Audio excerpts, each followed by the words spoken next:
Punjab Kings 11 பார்த்தோம்னா அப்படிதான் நான் போவேன். பிரப்சிமரன் சிங், பிரியான்ஷ் சாரியா, கூப்பர் கார்னி, ஸ்ரேயஸ் Iyer, Shashank Singh, Marcus Stoinis, Marco Jansen, Harpreet per, Abhishek Vijayakumar, Arshdeep Singh, Yuzvendra Chahal.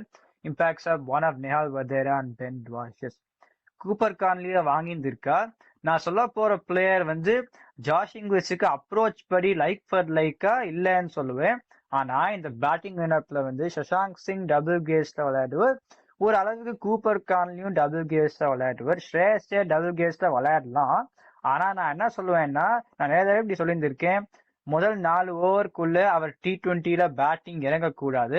போன சீசனோட முதல் பாதியிலேயே பார்த்தோம், அந்த கன்சிஸ்டன்சி அவ்வளோ இல்லை. 2வது பாதியில தான் இன்னும் அந்த கன்சிஸ்டன்சி வந்தது. ஸோ அந்த கேஸ்ல நான் ஷெய் ஹோப்பை வந்து நான் வாங்கியிருந்திருப்பேன் டு பேட் அட் நம்பர் 3. ஏன்னா அவருமே டபுள் கேஸ் வளர்ந்துருக்கலாம், அவர் எல்லாருமே அடிக்க பார்த்துருக்கலாம். சஷாங்க் சிங் ஒரு ஆல்சோ பிளே தட் ரோல். இப்ப வந்து 2 பேர் நம்பர் 3ல சரியா பண்ணும்.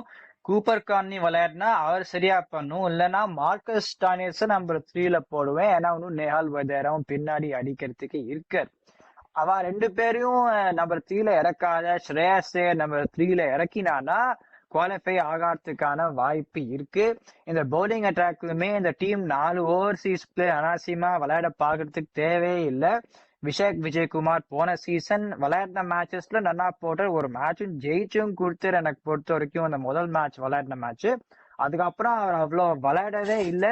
இந்த கேஸ்ல அவரை விளையாடலாம். ஸோ இப்படிதான் நான் பண்ணுவேன். And they don't need to play a third overseas seamer. Ben வாஷஸ் இருக்க, லாக்கி ஃபர்கசன் ஐ திங்க் எப்போ வரப்போறதுன்னு தெரியல. Is not going to arrive at the start of the tournament. ஆனால் இந்த லெவலில் தான் போவேன் அப்படின்னு எனக்கு பார்க்கலாம்.